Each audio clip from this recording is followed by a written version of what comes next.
आप जरा याद कीजिए, इन्होंने ओल्ड पेंशन स्कीम को लेकर कितना बवाल खड़ा किया था, लेकिन देश ने जब इनका झूठा गपबाजी, गुमराह करने के तरीके पकड़ लिए, तो अब ये ओपीएस का नाम लेना भी बंद कर दिए हैं। वहीं दूसरी तरफ भाजपा है, कर्मचारियों की हितैषी भाजपा सरकार नई पेंशन स्कीम लेकर आई। इसमें कर्मचारियों के लिए निश्चित पेंशन की गारंटी है। इस नई पेंशन स्कीम का देश भर के कर्मचारियों में व्यापक स्वागत हुआ है।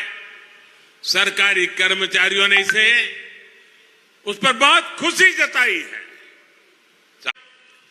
देश की रक्षा करने वाले वीर जवानों को भी धोखा दिया है। ये भाजपा सरकार ही है जिसने पूर्व सैनिकों के लिए 1 रैंक 1 पेंशन लागू की। इससे हरियाणा के 1.5 लाख पूर्व सैनिकों को 10,000 करोड़ रुपए से ज्यादा की मदद मिली है अकेले हरियाणा में। जबकि कांग्रेस ने तो पूर्व सैनिकों को भी अनेक दशकों तक इसके लिए लटकाए रखा था, और जब मुद्दा बड़ा हो गया तो बजट में सिर्फ 500 करोड़ रुपए रखे ताकि पूर्व सैनिकों की आंखों में धूल झोंक सके। माननीय प्रधानमंत्री जी, आपने कर्मचारी हितैषी सरकार होने का दावा किया।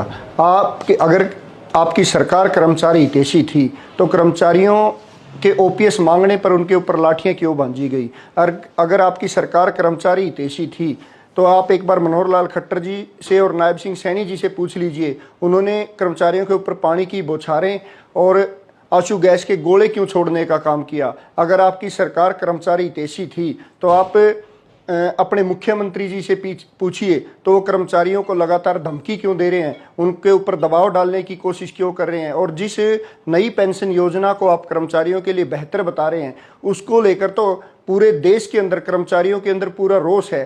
नेशनल पेंशन सिस्टम एनपीएस को पहले आप बेहतर कहा करते थे, अब उसका रूप बदलकर, उसका नाम बदलकर यूनिफाइड पेंशन स्कीम यूपीएस आप लेकर आए हैं, जिसकी आज आप कुरुक्षेत्र में बढ़ाई करते हुए नजर आए। लेकिन सच्चाई तो ये है कि ये स्कीम कर्मचारियों के हित के लिए नहीं, ये बड़े पूंजीपतियों और शेयर मार्केट के हित के लिए लाई गई है, उनको लाभ पहुंचाने के लिए लाई गई है। कर्मचारियों की मांग, कर्मचारियों का आंदोलन केवल और केवल ओपीएस के लिए था। कर्मचारियों की मांग आज भी ओपीएस है, और जब तक पूरे देश के अंदर ओपीएस बहाल नहीं हो जाती तब तक ये आंदोलन जारी रहेगा।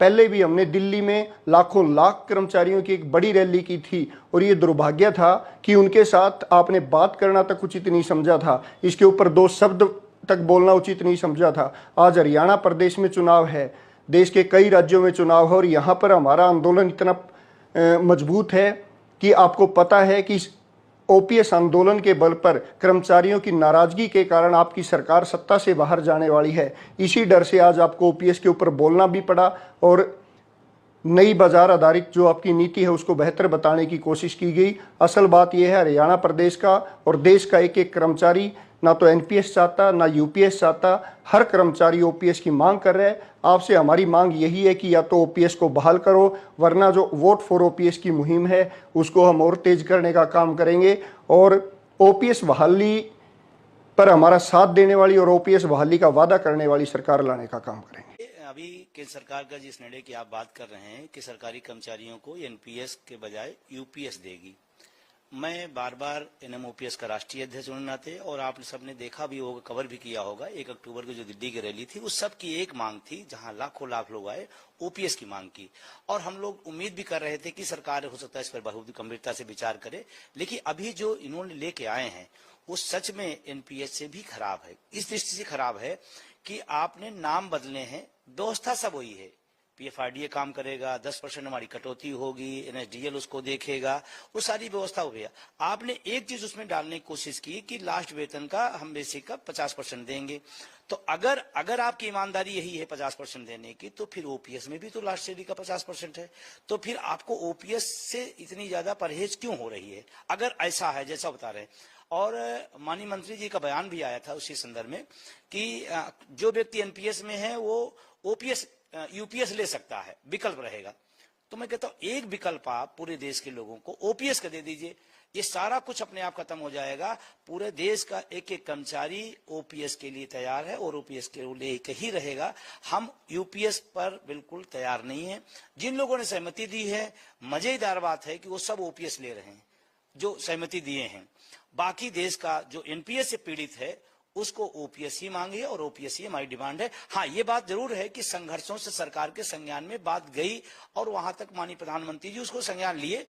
नमस्कार दोस्तों, आप सभी का यूट्यूब मंच पर स्वागत है। दोस्तों, यूपीएस की घोषणा करने वाले को ओपीएस मिलती है, यूपीएस की कम्युनिटी वाले को ओपीएस मिलती है और यूपीएस की जो नियम बनाने वाले को ओपीएस मिलती है। तो कर्मचारियों को यूपीएस क्यों थोपा जाता है? यूपीएस जो अच्छे बताने वाले हैं उन लोगों को ओपीएस मिल रही है।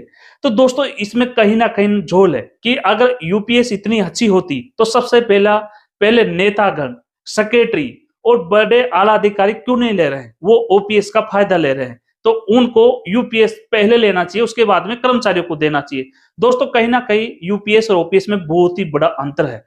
दोस्तों, सरकार तो ऐसे ही डरी हुई है और हरियाणा में तो 90 में से मेरे को लगता है कि सबसे ज्यादा अधिक सीट कर्मचारी ही लेके आएगा। तो माना जा रहा है कि ओल्ड पेंशन के रास्ते हरियाणा में तो बिल्कुल खुल चुके हैं। दोस्तों, हरियाणा राज्य में लगभग 270 राज्य कर्मचारी कार्यरत हैं और पेंशन भोगी को मिलाकर लगभग 5.5 लाख कर्मचारी, उनकी फैमिली और उनके रिश्तेदार और जो स्टूडेंट पढ़ाई कर रहे हैं, जो सरकारी जॉब के लिए काम कर रहे हैं उनकी। तो दोस्तों, धीरे धीरे ये हर राज्य में और हर जिले में, हर पंचायत में ये रैलियां की जा रही है। तो कहीं ना कहीं जनता भी कर्मचारियों के साथ जुड़ती हुई नजर आ रही है। ऐसे ही हरियाणा में तो कांग्रेस के भूपेंद्र हुड्डा, पूर्व मुख्यमंत्री ने ही बता दिया है कि अगर हम कांग्रेस की सरकार बना पाते हैं तो पहली कैबिनेट में हम ओल्ड पेंशन बहाल कर देंगे। तो बहुत ही बड़ा को मेहनत का नतीजा आपको लाभ देता हुआ मिलेगा। दोस्तों, फिर मिलता हूं अगले वीडियो में। जय हिंद, जय भारत। जितने भी लोग जुड़े हुए हैं, मैं जानता हूं उनकी सिर्फ इच्छा है only OPS, old pension scheme, पुरानी पेंशन, कोई संशोधन नहीं, कोई सुधार नहीं। शायद हमारे मत से आप सब लोग सहमत होंगे। आपका भी मत यही है और मेरा भी मत यही है। आपके पास सोशल मीडिया का एक ऑप्शन है और अगर इसको भी आप कमजोर करते हैं तो निश्चित रूप से हमारा मुद्दा भी कमजोर होगा। मैं सभी साथियों से चाहूँगा, अपने जानने वाले अपने तमाम ग्रुपों में आप इसको शेयर कर दें, अधिक से अधिक लोग सब्सक्राइब करें। कारण उसका है कि आपको अपने मुद्दे पर अपने मिशन से ही चलना पड़ेगा, अपने माध्यम से ही चलना पड़ेगा, अपने संसाधनों में चलना पड़ेगा। इसको विस्तारित करने के लिए लोगों तक पहुंचाने को करें, क्योंकि इसके अलावा और कोई माध्यम आपके पास नहीं है। शासन व्यवस्था इस मुद्दे को दबाना चाहते हैं, मेन थीम की मीडिया इस मुद्दे को उठाना नहीं चाहते हैं।